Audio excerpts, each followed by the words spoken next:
হরে কৃষ্ণ। ভক্তরা মাতাজিরা, একটা প্রচলিত কথা, আমরা যদি কাউকে বলি যে এসো একটু মন্দিরে এসো, একটু ধর্ম করো, একটু কলিযুগের যুগধর্ম করো, তো সবাই একটা কথাই বলি, আমি ধর্ম করি। কিন্তু ধর্ম যারা করে তাদের ম্যাক্সিমাম মানুষকে যদি আমরা প্রশ্ন করি যে আপনি কি ধর্ম করেন, তখন আর কোনো জবাব দিতে পারে না। কিন্তু ভগবান শ্রীকৃষ্ণ ধর্ম করতে গেলে প্রথমে কি বলেছেন, যে গীতা পড়তে হবে।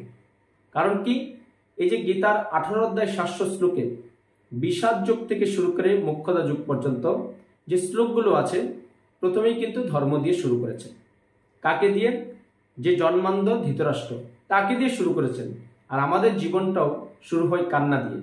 কারণ কি, ভগবান শ্রীকৃষ্ণ গীতাতে প্রথম অধ্যায়ে প্রথম শ্লোকে বলেছেন, ধর্মক্ষেত্র কুরুক্ষেত্র সমবেতা যুদ্ধোৎসম মামক পাণ্ডবশ্চৈব কিম কবর্ত সঞ্জয়।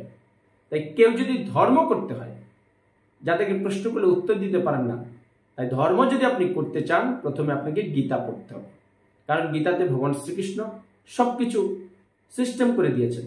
আপনি কি খাবেন, কি পড়বেন, কখন ঘুমাবেন, কখন ঘুম থেকে উঠবেন, কিভাবে চলাফেরা করবেন, কিভাবে সন্তান মানুষ করবেন, কিভাবে সংসার করবেন, কিভাবে আপনাকে বনাশ্রম ধর্মে যেতে হবে, কি করে সন্ন্যাস হবেন, কি করে শাস্ত্র প্রচার করবেন, এবং আপনার নিত্য কর্মের পাশাপাশি কিভাবে কোন সময়ে আপনি ভগবান শ্রীকৃষ্ণের বাণী এই শ্রীমদ্ভগবদ গীতা প্রচার করবেন।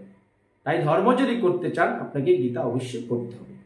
তাই ভক্তরা মাতাজিরা সবাই ভালো থাকুন, সুস্থ থাকুন, আমার চ্যানেলটা সাবস্ক্রাইব করে রাখুন। হরে কৃষ্ণ।